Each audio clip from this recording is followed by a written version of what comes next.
Tras la división del Imperio Romano en el año 395 con el emperador Teodosio,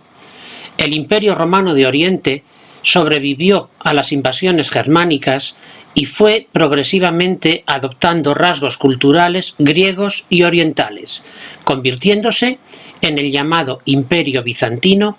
que perduró hasta 1453, cuando los turcos tomaron Constantinopla. Este imperio se convirtió en el legítimo sucesor del Imperio Romano y en la principal potencia del Mediterráneo, tanto en el plano político y militar como en el económico y cultural. Su capital, Constantinopla, asentada sobre la antigua colonia griega de Bizancio, se convirtió en una gran urbe, en una nueva Roma considerada la capital comercial y cultural del mundo, llena de grandes construcciones y palacios que mostraban el poder de su emperador y asombraban a los visitantes. La civilización bizantina se caracterizó por ser una sociedad muy jerarquizada y centralizada en torno al poder cesaropapista del Basileus, del emperador, que concentraba los poderes político, militar y religioso. A su alrededor, una potente burocracia y un poderoso ejército se encargaban de extender su poder por todos los rincones del imperio, basado en una rica agricultura latifundista y en un gran comercio centrado en Constantinopla. Culturalmente, a la herencia romana y cristiana bajo imperial se fue superponiendo cada vez más el sustrato griego y oriental. La religión desempeñó un papel fundamental en el Imperio bizantino, siendo objeto de grandes controversias y causa de numerosas disensiones y cambios políticos. El arte bizantino se desarrolló durante casi 1000 años en un ámbito geográfico muy amplio, que abarcó tanto la ciudad de Constantinopla como zonas de Italia, de la península balcánica, y su influencia se extendió por todo el este de Europa, llegando hasta Rusia. Las raíces del arte bizantino se encuentran en el arte tardorromano y paleocristiano, de los que fue heredero directo, y a los que se añadieron posteriormente el legado y la cultura griega por la progresiva helenización del imperio,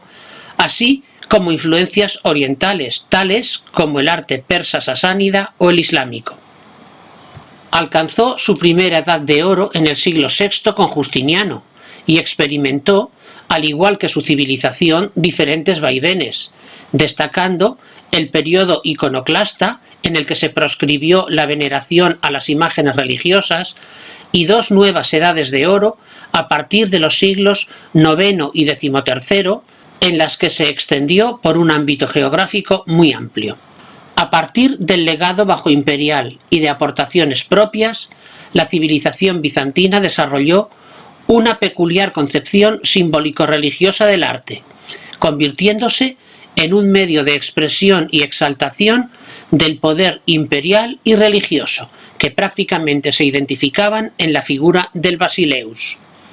Fue un arte fundamentalmente áulico, al servicio del poder político, reflejo de esa ostentación majestuosa y solemne que rodeaba a los emperadores y les convertía en símbolos del poder político y religioso. En arquitectura, este espíritu se materializó en la construcción de suntuosos palacios y grandiosas iglesias, así como en el uso de la cúpula como símbolo del poder cesaropapista del emperador, de divinidad y de perfección. En las artes plásticas, especialmente mediante sus ricos mosaicos,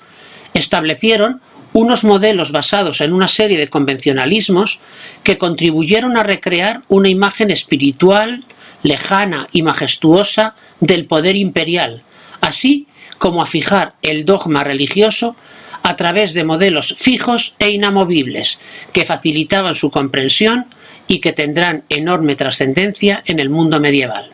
La función fundamental del arte fue, pues, exaltar la grandeza casi sobrenatural del emperador y de la Iglesia,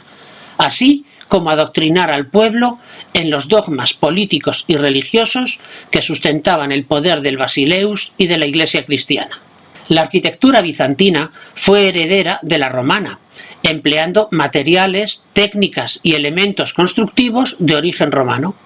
Por ello, Los materiales más empleados fueron el hormigón, la piedra y especialmente el ladrillo, aunque habitualmente se recubrían al interior por materiales más ricos y por mosaicos. El muro y los pilares fueron los principales elementos sustentantes y emplearon habitualmente arcos de medio punto, cubriendo los edificios de modo abovedado, con bóvedas de cañón y de aristas y con bóvedas de horno en las exedras.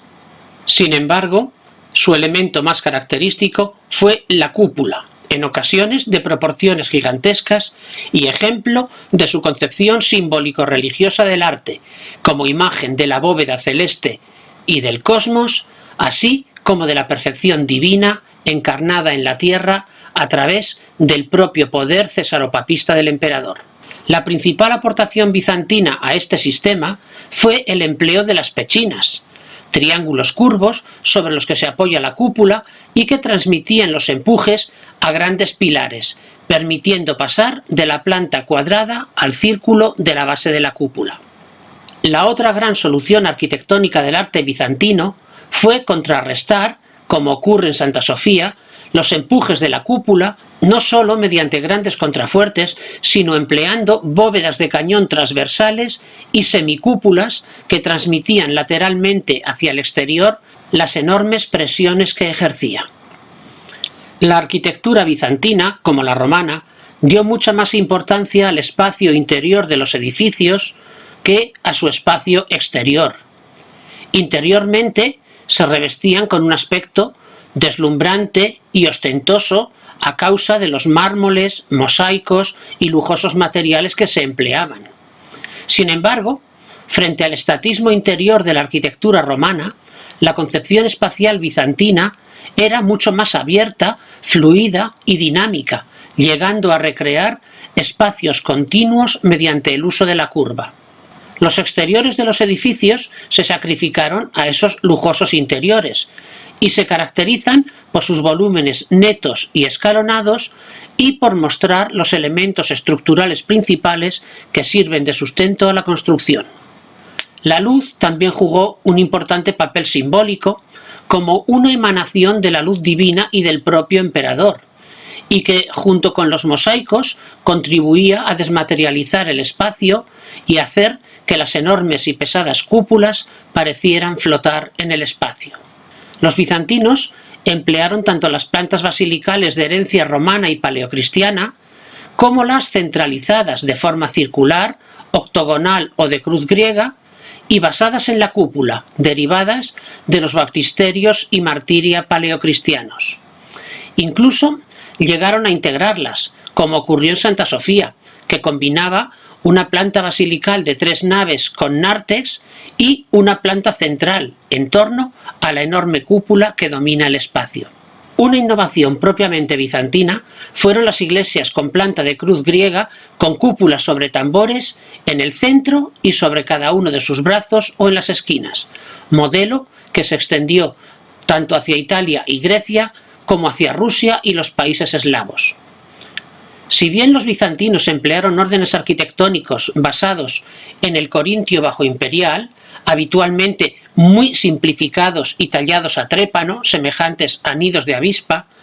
su aportación más característica fue el llamado capitel cúbico bizantino,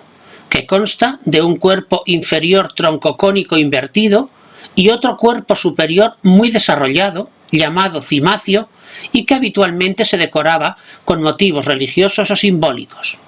Los espacios interiores de los edificios se jerarquizaban del mismo modo que la sociedad bizantina y que la liturgia religiosa, siendo habitual incluso disponer la decoración de acuerdo con principios jerárquicos, ubicando en las zonas más altas y sagradas el espacio dedicado a la divinidad, un ámbito intermedio destinado a los santos y al emperador, y una zona inferior de carácter terrenal. También se desarrollaron las tribunas imperiales en las iglesias, ejemplo del arte al servicio del poder imperial. Otro elemento muy característico fue la presencia de iconostasios en las iglesias. Un biombo, panel o muro, habitualmente adornado con iconos o imágenes religiosas, que se colocaba delante del altar y se cerraba para ocultar al sacerdote durante la consagración. Las aportaciones del arte bizantino fueron fundamentales en todo el arte medieval occidental, especialmente en el prerrománico y románico, pero también en el arte de los países eslavos y en el arte otomano.